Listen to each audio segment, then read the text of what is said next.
Assalamualaikum warahmatullahi wabarakatuh.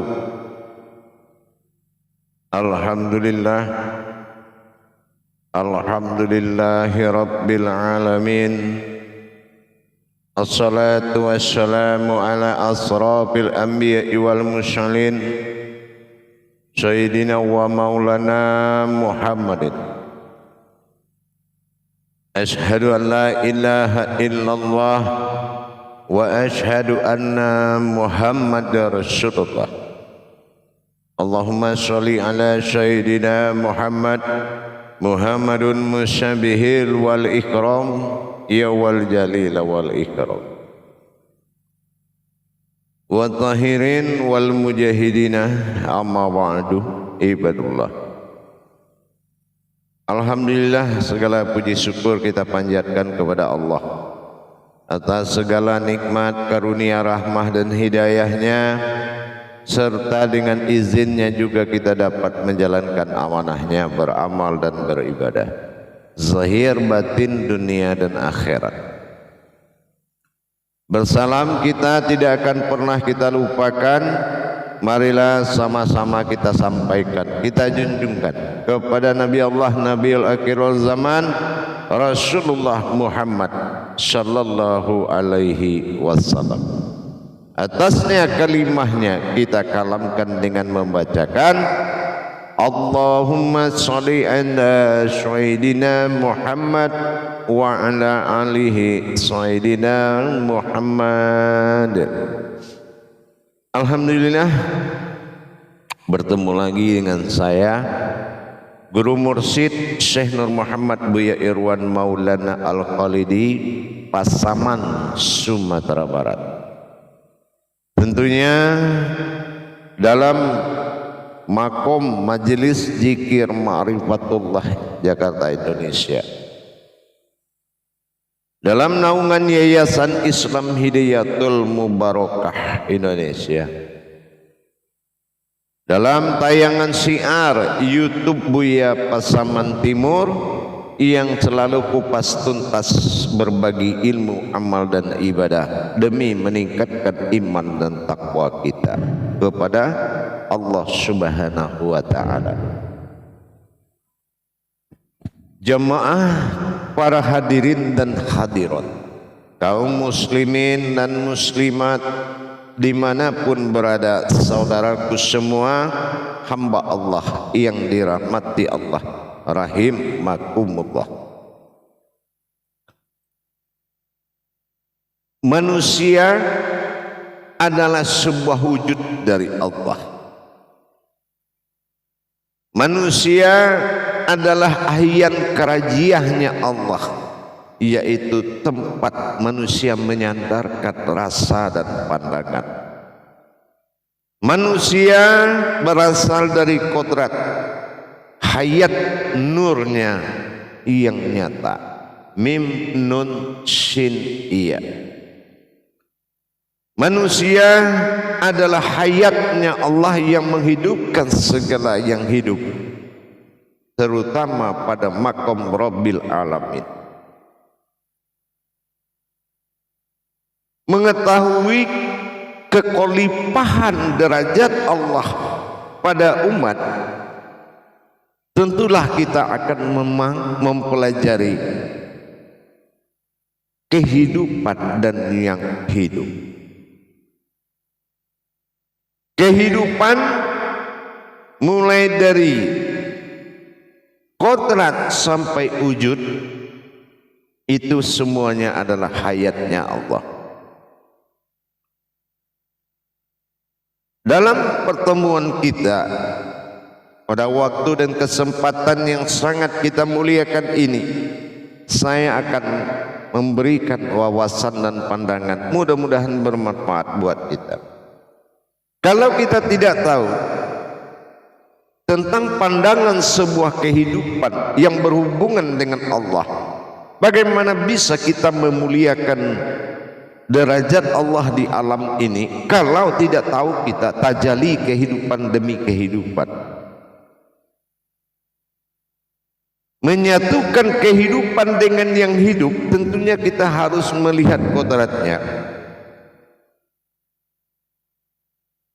Kehidupan dan hidup ini disebut dengan nurul alal nurin.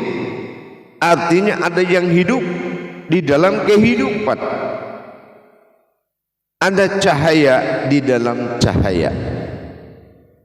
Mana yang dikatakan ada kehidupan, ada hidup dalam kehidupan, ada nur di dalam nurin, nurul alal nurin.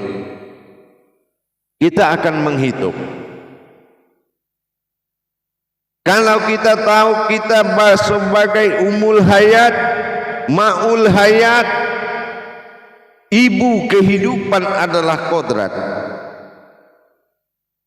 Wujud umul kehidupan adalah kodrat. Mana rentetan perjalanan kodrat itu sehingga kita tahu mana yang hidup dan mana kehidupan yang dilahirkan oleh yang hidup. Mana kehidupan yang bergantung kepada yang hidup pada diri kita. Kita perlihat selama ini banyak sangat musibah-musibah terjadi di alam nyata ini. Musibah itu dari mana? Musibah itu datang dari alam menyentuh umat. Kenapa ini bisa terjadi? Karena tidak ada hubungan hayat. Karena tidak terjadi hubungan hayat hanya dengan bentuk sejarah, tapi tidak menjadi amalan diri. Hidup mengamalkan kehidupan. Ini tidak terjadi. Mengamalkan itu artinya apa dasar pandangan kita melihat kodrat alam dan menyatukan, mengarahkan ke kodrat diri? Apa tajalinya? Kalau ini hayat, tajalinya hidup, pandangan adalah ayat. Tidak mungkin alam itu murka kepada manusia. Tidak mungkin murka. Setiap yang berasal dan memiliki usul, dia pasti takhluk, pasti menghormati, pasti menjunjung tinggi setiap kehidupan kepada yang hidup, dan yang hidup pasti berhadap dan menyembah yang menghidupkan.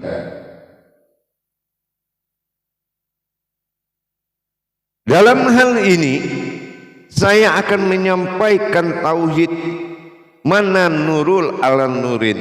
4 nur yang dikatakan kehidupan, 4 nur yang dikatakan rahasia dalam rahasia. Nurul alal nurin, 4 nur. Nah, kita masuk kepada nur yang pertama. Nur yang pertama, kehidupan yang pertama, ini disebut dengan nurul. Nurul. Nah, mana yang nurul? Nurul itu terbagi kepada 3 kodrat. Di dalam kehidupan atau nurul. Nah, ini dibagi 3. Nurul ini bersifat keselamatan, yang menyelamatkan. Ya. Yang pertama disebut dengan nurul Islam. Ini bagian dari nurul. Yang pertama dulu, nurul Islam. Nurul Islam ini hakikat kodratnya seperti bintang. Bintang itu derajat. Nah, ini ingat. Jadi kalau hidup di bawah nurul, ingat jangan sampai di bawah derajat alam. Ini nurul Islam. Islam butuh derajat bintang. Yang kedua, pecahan dari nurul ini nurul iman. Nah, nurul iman ini adalah ilmu. Kodratnya seperti wujud bulan, memberikan, menerima dan memantulkan.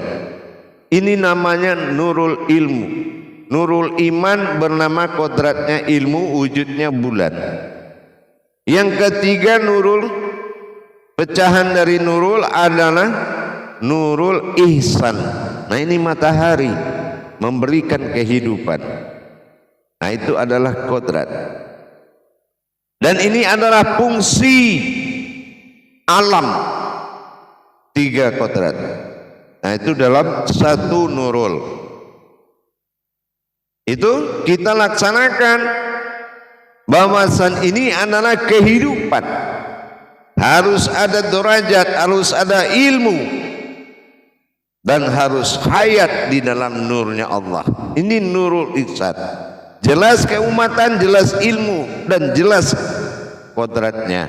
Ini nurul yang 3. Makanya di langit itu ada 3. Nur yang kedua dikatakan dengan Nur Muhammad. Nah, mana yang dikatakan Nur Muhammad? Inilah alam semesta. Alam semesta ini adalah nurnya Muhammad, nur yang memuji, nur yang bertasbih, beribu-ribu tahun dia bertasbih memuji Allah. Inilah alam, ini yang Nur Muhammad. Kodratnya alam nyata. Kodratnya alam nyata. Kodrat dari Nur Muhammad itu alam nyata disebut dengan ruh. Kodratnya alam nyata ini adalah ruh. Apa? Ruh hayat, hidup. Jadi alam nyata ini tidak ada yang mati. Alam nyata ini hidup semuanya. Apapun yang kamu aja berbicara, dia akan berbicara. Tapi berbicaranya dengan ayat Al-Quran bernama kalam. Kalam itu kejadian. Kalam itu bukan suara yang terdengar, tapi kalam itu adalah kejadian. Begitu kita tanya, dia akan menjawab dengan reaksi. Itu nur yang kedua, Nur Muhammad. Di Nur Muhammad baru ada nur satu lagi dikatakan Nurullah. Mana yang dikatakan Nurullah? Inilah wujud kita manusia. Inilah Nurullah. Apa hakikat Nurullah itu? Nurullah itu hakikatnya adalah zat yang terlihat. Itu Nurullah. Jadi Nurullah itu bukan seperti Nurul. Kalau Nurul itu ada cahayanya, tapi kalau Nurullah itu terlihat. Nur Muhammad juga terlihat, tidak ada cahayanya, tapi namanya nur. Kenapa nur? Sandaran Allah memberikan nama nur. Nur itu adalah sinar yang tidak pernah salah. Sebuah sinar yang tidak pernah salah. Sinar itu adalah nur hayat, tidak akan pernah ada mati. Nah, itu yang dikatakan nur. Dan tidak boleh dikotori. Itu adalah yang nur yang ketiga adalah Nurullah. Setelah kita melihat wujud Nurullah adalah zat, inilah jasad. Baru kita melihat nur yang terakhir, yaitu nur hak Allah. Nah gitu ya, nur hak Allah. Nah, mana nur hak Allah? Inilah diri ruhani. Inilah diri insan, ihsan. Inilah diri batin. Nah, itu dinamakan nur hak Allah. Nah, nur hak Allah inilah yang menyebabkan 3 nur lagi nyata ada. Inilah nur hak. Nur hak adalah diri yang halus. Nah gitu. Nur hak itu adalah diri yang halus. Jadi 4 nur itu saling ketergantungan. Ya, makanya kalau sudah menjadi ma'ul hayat itu adalah makom kehidupan. Makom kehidupan adalah ma'ul hayat, ini adalah al-haqqullah, yaitu diri yang hak. Ya, jadi al-haqqullah, diri yang hak adalah ma'ul hayat. Itu yang menyebabkan semuanya ada. Jadi kalau kita umpamakan seperti tenaga listrik PLN itu, ya, begitu PLN itu dengan tegangan tinggi, maka alam berpengaruh kepada semua listrik, akan berpengaruh kepada cahayanya. Begitu juga ketentuan dan kekuatan nilai dari al-haqqullah, nur hak Allah tadi, diri halus itu sangat berpengaruh kepada alam. Kalau diri halus atau diri al-haq itu kita tidak pernah bertajali dan mentahalikan suatu aras kekuatan, maka dayanya akan melemah dan alam pun tidak akan menyentuh kepada perbuatan dan tidak akan tersambung kepada alam. Nah, sementara alam aja kekuatannya seperti tadi, ada nurul Islam, nurul iman, nurul ihsan, ada nurullah dengan segala kekuatan air, api, angin dan tanah, segala ruhnya, ruh-ruh yang di dalam, ada nur Muhammad dengan kekuatan, ada dikatakan nurullah ada perbuatan akal dan nafsu manusia. Dan bagaimana nur haknya Allah, kalau dia di bawah kekuatan itu, maka inilah yang terombang-ambing, entah mana orang, entah mana umat, entah mana Tuhan. Buta aksara dia terhadap kontak kehidupan, buta dan tuli dia, sumbum bumum uyum fahum la yarji'un. Karena al-haqqullah ini dia harus ada penyembahan dan wujudnya, yaitu wujud yang menjadikan. Nah, ini yang dikatakan dengan qayyum, yang menghidupkan. Jadi siapa yang menghidupkan? Yang menghidupkan adalah wujud Allah yang bersifat batin. Nah, disinilah baru ada tersambung hayat tadi. Nah, inilah yang dikatakan Rabbil Alamin. Kalau memang kita mendirikan diri yang dikatakan nur hak Allah, maka semua akan tafakur kepada ma'ul hayat khalifah di muka bumi ini. Itu adalah wujudullah. Nurullah zatnya Allah, nur hak Allah adalah diri yang batin. Ini yang dikatakan ada diri batin di dalam alam batin. Nah, alam ini semuanya batin. Kenapa di batin? Tidak mungkin ada zahir kalau tidak ada batinnya. Ibarat tidak ada mungkin sebuah kehidupan kalau tidak ada yang hidup. Tidak mungkin ada asma kalau tidak ada husnanya. Nah, ini sudah nyata. Manusia ini adalah kodrat umul alam, umul hayat, ma'ul hayat. Harusnya semuanya di bawah kendali utusan Allah, yaitu rahmatan fil alamin Muhammad sallallahu alaihi wasallam, beruhi al-izzatin wa ruhani al-insan. Inilah kita sebagai ruhaninya Muhammad, hayatnya Allah, khalifah di depan bumi ini. Itu tajalinya. Empat nur ini akan selalu tersambung siang dan malam. Maka kita sudah bisa berobitah dengan alam ini dengan wasilahnya Allah. Maka Rahman dengan Rahim ini disebut pengasih dan sayang, kasih sayang. Jadi akhirnya apa? antara kita rahimnya Allah dengan rahmannya Allah alam harusnya berkasih sayang di dalam kodrat batin zat dan nur. Inilah yang bis atau batin Allah.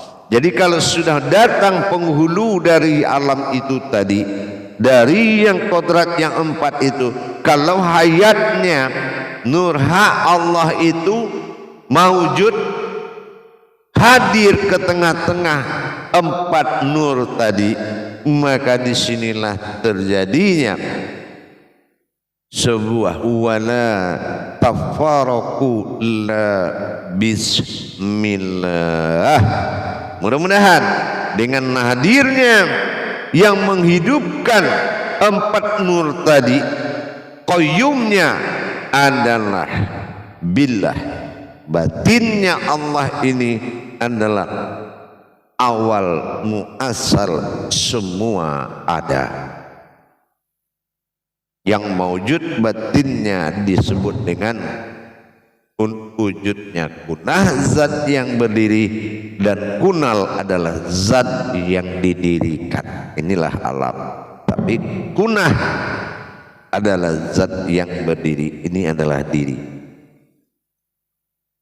Nah, ini yang dikatakan nuru alal nurin. Begitu. Kalaulah kita lihat dengan mata batin, semua nur ini sangat indah di alam ini. Makanya untuk memberikan hadas, ibaratnya buang hadas, kita berdiri kencingkan semua itu rasanya ada malu di diri kita. Ya, karena semuanya terbuat dari nurnya Muhammad. Nur Muhammad itu ada dalam surat Al-Quran. Alam ini Al-Quran, artinya Al-Qara'an, isinya Al-Quran, yang hidup di dalamnya Al-Qur'ain. Jelas sudah. Nah, dengan demikian tinggal kita menjaga, menghormati dan menjagalah. Makanya Al-Quran katakan janganlah kamu berjalan dengan sombong di muka bumi. Karena seperti itu. Karena semuanya terjadi dari nurnya Muhammad. Tidak kujadikan semuanya kalau tidak kenamu ya Muhammad. Muhammad yang dimaksud adalah manusia. Tapi Muhammad Khadim Azali adalah Muhammad berwujud Allah. Itu beda. Nah ini ya. Jadi nur Muhammad dengan nur Muhammad Rasulullah itu berbeda hakikatnya. Nur Muhammad pada alam yang bertasbih ruh yang empat, menuju syafaat yang tujuh, kodrat zat kunal, nurnya memuji, nurnya Muhammad memuji. Tetapi kodrat yang di dalam ada dikatakan dengan nurullah. Nah inilah yang dikatakan dengan nur Rasulullah. Inilah. Jadi kalau nur Muhammad pada kodrat diri adalah wajah Adam, sesungguhnya Adam itu nurnya Muhammad. Artinya apa? Hayat ini adalah alam ini nurnya Muhammad. Jadi bernama Nur Muhammad. Ya, bernama Nur Muhammad. Jadi dengan demikian empat nur ini menjadi pandangan yang kita jalikan dimanapun kita berada, maka alam semesta ini akan menjadi pengasih kepada kita. Dia adalah kekasih kita. Dia sangat mengasihi kita dan dia adalah kekasih kita. Nah, itu yang Rahman. Dan kita adalah Rahim yang sangat menyayangi. Kekasihnya adalah Rahman. Inilah alam. Jadi menyatulah kita di dalam kandungan batin zat dan nurnya Allah. Ba alif sin bismillah. Jadi kalau kita katakan Bismillahirrahmanirrahim beserta isinya alhamdulillah, atas nama batin kodrat yang tiga tadi, ba alif sin, wujudlah pada hayatnya Allah, maka menegur mereka dengan ya Rahman ya Rahim, Bismillahi ya Rahman ya Rahim, insyaallah wala tafarakullah bismillah, mereka tidak akan pernah memberikan murka kepada Tapi kalau mau jadikan sandaran kehidupan nafsumu tempat kamu berkencing dan tempat buang hadas, tempat menista dan bermaksiat, maka kamu tidak akan dihargai mereka. Belajarlah menghargai kalau ingin dihargai. Alhamdulillah para hadirin jamaah sekalian, kaum muslimin dan muslimat dimanapun berada yang ingin mendapatkan tuntunan pemahaman ilmu hakikat amal dan ibadah, beramal ke dunia dan beribadah kepada Allah, insya Allah silakan bergabung dan menghubungi saya dengan nomor telepon 08 13 9833 7904. Insya Allah marilah sama-sama kita belajar dan menimba ilmu, mudah-mudahan bermanfaat. Barakallahu ya Rahman ya Rahim ya Karim. Sadaqallah barakallah walhamdulillahirabbil alamin. Akhirul kalam wabillahi taufiq wal hidayah. Wassalamualaikum warahmatullahi wabarakatuh.